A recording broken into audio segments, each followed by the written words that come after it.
मतलब પોલીસ કર્મચારીને આ પ્રકારના મકાન મળે એમાં અહીંયા બેઠેલા જો કોઈને આનંદ થાય એમાં સૌથી વધુ આનંદ મને થાય કે હું પોતે પણ પોલીસ લાઇનમાં બી રહ્યો છું અને એના કારણે જે આજે આ ક્વોલિટી જે જોવા મળી છે એ તો ક્યારેય તે વખતે કલ્પના નહોતી કરી એ પ્રકારના મકાનો અને એ વિસ્તારના મકાનો પીપલોદમાં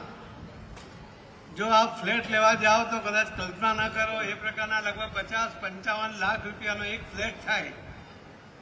અને એવા ફ્લેટ જ્યારે તમને ફર્નિચર સાથે જરૂરી મિનિમમ જે ફર્નિચરની આવશ્યકતા છે એને પૂર્ણ કરીને સરસ મજાના કિચન સાથે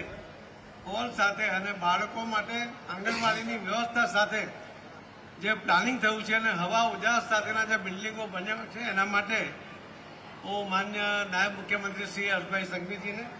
અને પોલીસ કમિશનરશ્રીને ખૂબ ખૂબ અભિનંદન આપું છું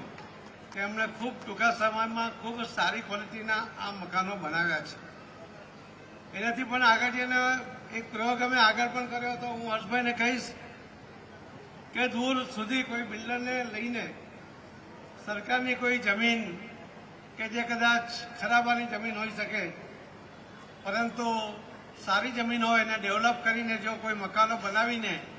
પોલીસ કર્મચારીઓને પોતે લોન લઈને આપી દો કેમ કે 4,000 રૂપિયા ભાડું આમાં મળે છે. માનો કે 10-12 લાખ રૂપિયાનો જો ફ્લેટ થાય અને 8-6 લાખ રૂપિયાનો જો હપ્તો બેંકનો આવે તો બેંકમાંથી પણ 100% લોન મળે. એમાં જે ભાડાના પૈસા સરકાર તમને આપે 4,000 રૂપિયા પ્લસ તમે થોડા પૈસા ઉમેરો તો તમારું પોતાનું મકાન થઈ જાય. અમે આ એક પ્રયોગ કર્યો હતો ભાવિ દર્શન વખતે લગભગ 856 ફ્લેટ તે વખતે બનાવ્યા હતા. ઘણા બધા પોલીસ કર્મચારીએ એમાંથી મકાન લીધા અને એમાં એની કિંમત તે વખતે ફક્ત 2.5 લાખ રૂપિયા હતી અને આજે એની કિંમત લગભગ 80 લાખ રૂપિયા થઈ ગઈ છે. તો આ એક પોતાના મકાનની પણ વ્યવસ્થા માટેનું પ્લાનિંગ જો તમે સાથે મળીને કોઈ બિલ્ડરને આગળ લાવીને કે જે સારું પ્લાનિંગ કરી શકે અને બેંક પણ 100% ઓછા વ્યાજની લોન આપી શકે કેમ કે સરકારી કર્મચારી છે એટલે બેંક પગારમાંથી ડાયરેક્ટ જો એના પૈસા કપાતા હોય તો એને ચોક્કસ પૈસા મળે અને એમાંથી લગભગ અડધા ઉપરના પૈસા તો ભાડામાંથી સરકાર જ ચૂકવી દે તમારા પોતાના મકાનમાં રહો એટલે. તો પોતાના મકાનનું પણ આયોજન થઈ શકે અને આ વ્યક્તિગત ના થઈ શકે એટલા માટે જો સામૂહિક રીતે આનું પણ એક પ્લાનિંગ થાય જે રીતે આ હમણાં આખા રાજ્યમાં 20,000 મકાનોનું પ્લાનિંગ થયું છે તે જ રીતે જ્યાં જ્યાં જમીનો અવેલેબલ હોય અને આવી વ્યવસ્થા થઈ શકે તો ખૂબ મોટું કામ એના માટે પણ થશે. આજે જ્યારે હર્ષભાઈ પાસે હોમ મિનિસ્ટ્રી પણ છે ત્યારે મારે એમને પણ કહેવાનું મન થાય છે કે જો તમે પ્લાનિંગ કરો તો બધા જ પોલીસ કર્મીઓના મનમાં હોય છે કે એમને સમયના કલાકો એ 8 કલાકથી વધારે હોય છે, એમને વળતર ઓછું મળે છે. પણ જો દરેક તમે પોલીસ સ્ટેશનમાં જો પ્રયત્ન કરશો તો લગભગ 70-80% કર્મચારીઓ એવા હશે કે જેને તમે 8 કલાક જ નોકરી આપો અને આપી શકો એ પ્રકારનું પ્લાનિંગ થઈ શકે એમ છે. તો એ દિશામાં વિચારવું જોઈએ જેથી પોલીસ કર્મચારીઓનું જે એમની લાઈફ છે એમાં પણ એમને રાહત થાય અને જે અનિયમિતતા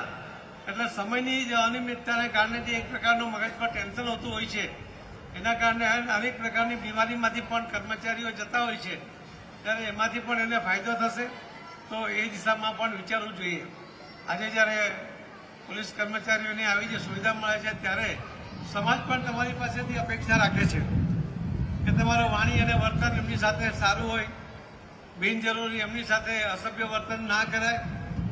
અને એ જો તમે એની પણ જો શિસ્ત આવે. મને યાદ છે જ્યારે હું પોલીસમાં નોકરી કરતો ત્યારે બોર્ડ મારતા હતા પોલીસ સ્ટેશનમાં કે મે આઈ હેલ્પ યુ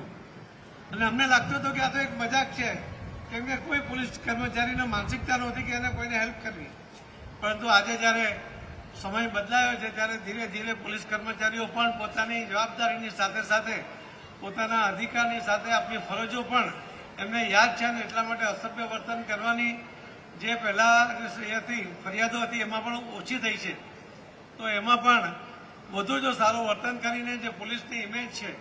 એમાં સુધારો કરવા માટે પણ પ્રયત્ન કરવો જોઈએ. હું તો ઘણી